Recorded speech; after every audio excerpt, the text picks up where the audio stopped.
Le Solopreneur Summer vous est présenté par mes sponsors préférés. Number, l'expert comptable des solopreneurs en société. Time, le compte pro des solopreneurs. Abi, l'outil tout en un pour gérer ta micro-entreprise. Et Caravelle, le partenaire retraite des solopreneurs. Je les remercie encore de soutenir le board et de créer des super produits pour les solopreneurs. Salut et bienvenue dans ce nouvel épisode du Solopreneur Summer. Un conseil par jour pendant tout le mois d'août pour t'aider à te lancer et à performer en tant que solopreneur. Allez, c'est parti pour l'épisode du jour.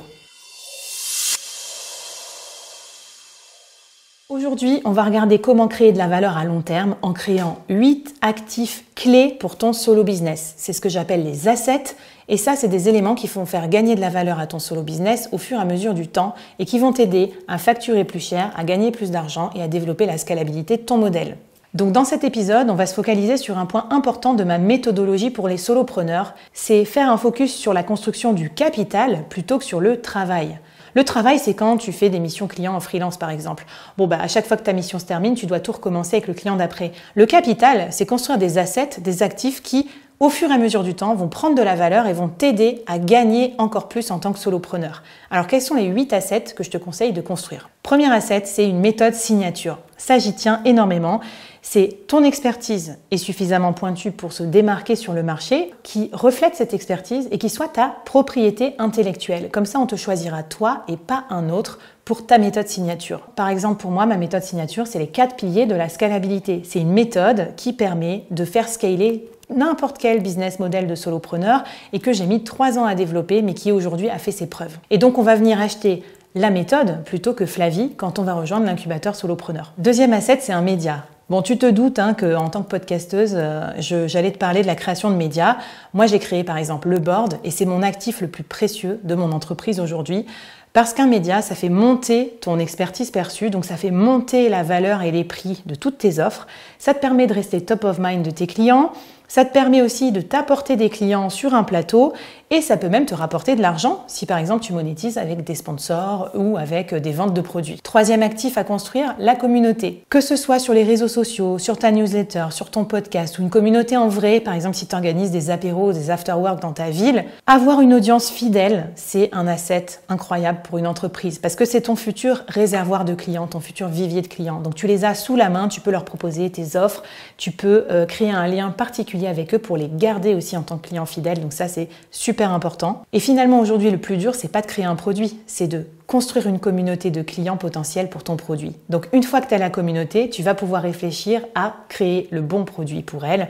Et c'est ça qui va te permettre derrière de gagner plus en tant que solopreneur. Donc avec ta communauté, tu as l'asset le plus important du monde. Tu te crées un marché pour tes futurs produits. Cinquième actif à construire, une marque forte. On en a parlé. Ça, c'est la perception que les gens ont de tes produits et de tes services.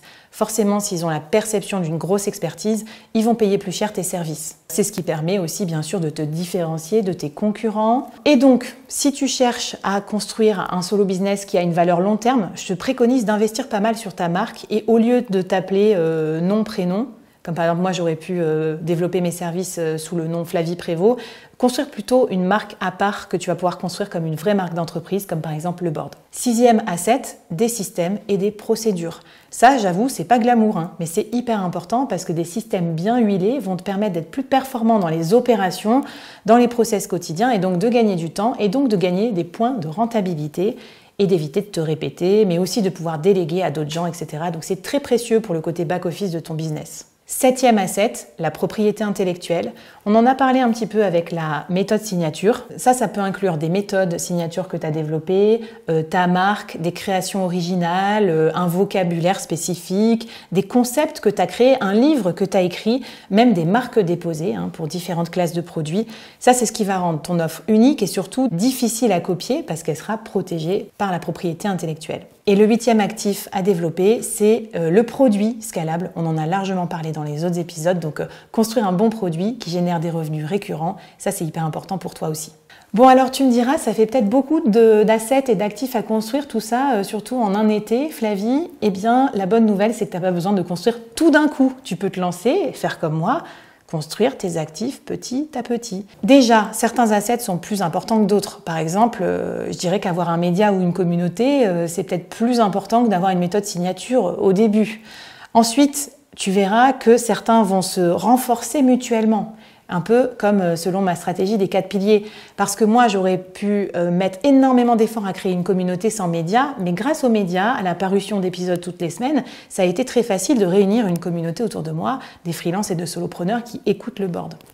Donc, tu as un effet d'échelle avec la construction de plusieurs assets en même temps. Et enfin, n'oublie pas que même si tu les développes pas tous, le fait d'y penser, le fait de te dire est-ce qu'aujourd'hui j'ai développé suffisamment mon capital au lieu de faire juste que du travail, va te permettre de prendre des stratégies plus judicieuses pour ton solo business de façon durable et donc d'être plus rentable à terme et surtout d'avoir un business model plus durable. Mon dernier conseil, c'est un peu ma façon de travailler, c'est les assets, ça se construit par petits bouts. Tu n'auras jamais une semaine devant toi pour écrire un livre, donc il faut écrire chapitre après chapitre. Chaque petit pas compte, par exemple, écrire un premier article, commencer à créer une petite mini-communauté avant de la faire grandir. Voilà, donc commence petit et tu verras que tes assets vont se construire au fur et à mesure. Allez, ton défi aujourd'hui, ça va être de faire un audit rapide de tes 8 actifs. Note où tu te situes pour chacun d'eux sur une échelle de 1 à 10. Et ensuite, tu vas choisir un asset que tu veux développer en priorité et réfléchir à une action concrète que tu pourrais faire là dès maintenant pour le développer. Alors, puisque tu as plein de choses à développer, ça tombe bien, je vais te donner une de mes techniques pour arriver à faire plein de choses sans finir en burn-out. C'est la technique du solopreneur minimaliste et ça se passe dans l'épisode suivant. Abonne-toi au podcast et à ma chaîne YouTube pour écouter les 25 conseils et surtout va récupérer le kit